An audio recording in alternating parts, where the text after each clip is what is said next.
And lymphoidal tissues have some common features. Let me look around a bit here. 20. Okay, so this is the lymph node, and the first thing you'll notice is it's an encapsulated tissue, meaning it's got a sort of a connective tissue sort of sheath around it. And so there's your capsule right there. Then you have a cortex region, which is right here, and then a medulla, which is more interior to the tissue.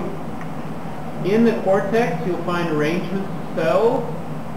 And let me see if I can find a good example for you. Here's a good one. Okay, here is a germinal center. It's kind of hard to see on this camera, but it's easier to see with your naked eyes. And here's the corona. This sort of smoke ring, sort of darker arrangement of cells is the corona. The germinal center's in the middle.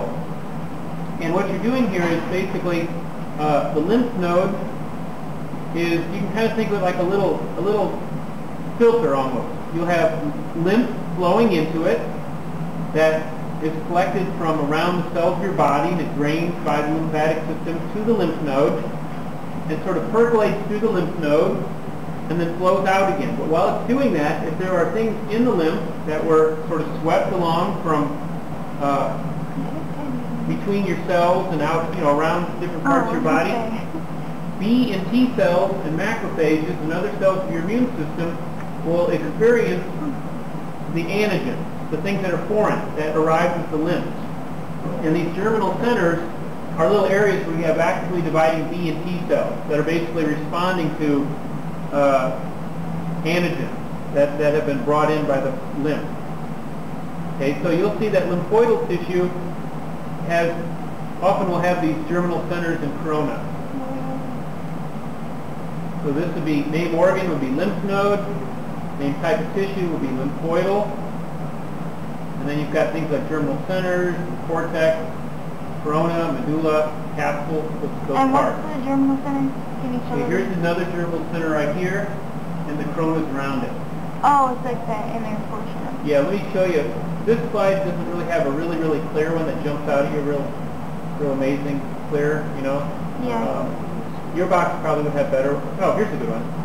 Okay, here's a couple good ones. There's the germinal center. Here's the germinal center. You can see the corona around it and around that one. Okay. The next one would be thymus, and I deleted that one. The tonsil would be your next slide up, which is slide 23. And you guys know about tonsils. They get swollen. Lymph nodes get swollen too. So you basically are going to be looking at another type of lymphoidal tissue. And right away, because it's lymphoidal tissue, you should be able to detect and see that this has got germinal centers in it and corona. There's two good ones right there. So here's the germinal center, here's the germinal center, here's the germinal center. The coronas around them. And this tissue happens to be sort of wrinkled. So when you section it, you'll see little cuts in it, little sort of gaps in the tissue. Those are the crypts. You'll see them as crypts. And I'm trying to find a good example of a crypt for you. I guess here's probably the best one that you have right there. Here's another one right there. Okay, and there's a really good germinal center with a corona, and here's another good one.